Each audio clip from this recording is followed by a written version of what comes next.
Good morning, my friends and followers. Now, we don't come back again with another topic, which is titled Know Your Rhesus Factor. Know Your Rhesus Factor. What will be Rhesus Factor? Rhesus Factor. Now that protein will be say you feel for some red blood cell. Now that protein will be say you go see for red blood cell. And not be everybody gets this protein. Not be everybody get this protein. And this rhesus factor, now this blood group where we say we all know popular, we all know about this blood group. Not be genotype.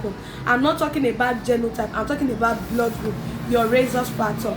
Now that protein will be say you go fight for some red blood cell. E.g., when someone carry positive for a rhesus factor, when someone carry ROH positive. If you carry ROH positive, which means say protein dey that your ROH positive. But if you carry ROH negative, no protein at all. And this ROH negative, they cause complication for most women body. Like if I say for women body, not most, like some men do have ROH and negative for women body, especially women will be say that they under these categories, they fall under this ROH negative. For example, let me say you now O positive or you now O negative. Now I mean by that ROH negative. So it depends on which letter or which ROH rhesus factor you force on. So the popular one will be say it they come up for everyone now, O positive and O negative. So that be this ROH factor. So if you carry ROH positive, there is protein inside. But if you not carry ROH positive, now negative, now you do, there is no protein inside. And these negative, they cause complication for our body, especially for women, where we say during childbirth, the ladies they get these antibodies, and it's very bad. It is bad. Very well, as in think they bad very well. So how to avoid these things?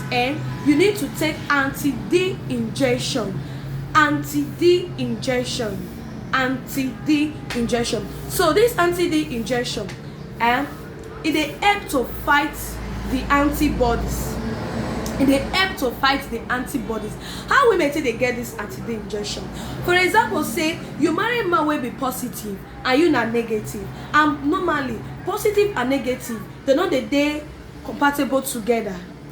Positive and negative, they know that they compatible together. But if the love comes too strong, say okay, fine, you won't marry, but make sure, and you don't already find that, make sure say you go for anti-D injection to avoid story that touch.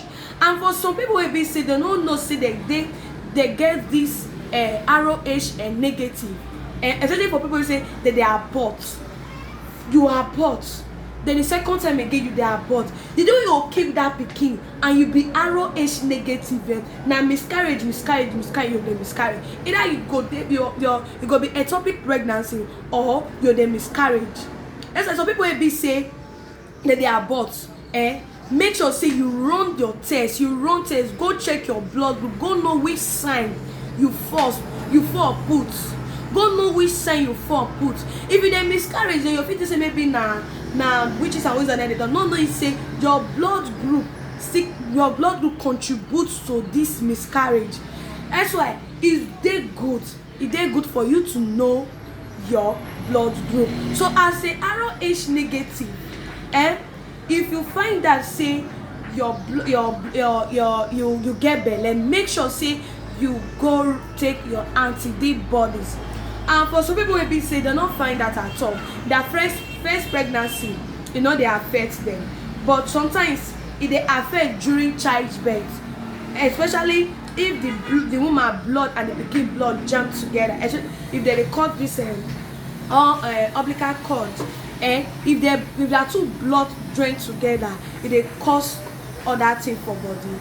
And that's we say they'll go they rush, go they look for that anti-D injection take. So if you find that say your blood group now ROH negative, make sure say you take anti-D injection. Take anti-D injection. Even if you find out your first pregnancy, make sure say you take am. For those wey be say they don't know and you don't already abort for the past, like maybe you say during you settle down after you take the born, make sure say you go run this test to take know your blood group, so that in future time you no go dey hear of miscarriage or ectopic pregnancy and other things. Make sure say you take your anti-D injection and know your blood group, know the categories where you fall put. If you are O positive, your husband is O positive, you guys are good to go. If you are O negative, your husband is O negative, you guys are good to go. But if one is O negative and this one is O positive, you are not good to go. So make sure say you know your blood group and you know the kind of type of step you need to know to do. And not forget, not be only genotype that they know. I believe say most people don't say I don't know my genotype, but at least know your blood group, so that in future time you no go dey run up and down for anti-D injection. And this anti-D injection is dey costly to take. So to avoid story that touch, know your blood group and know what step you need to take. That is, I hope say I don't understand this meaning of this Rhesus factor. If you are O positive, your blood group is O positive, your husband is O positive, you are good to go. But if your O is O negative, your husband is O positive, you are not good to go.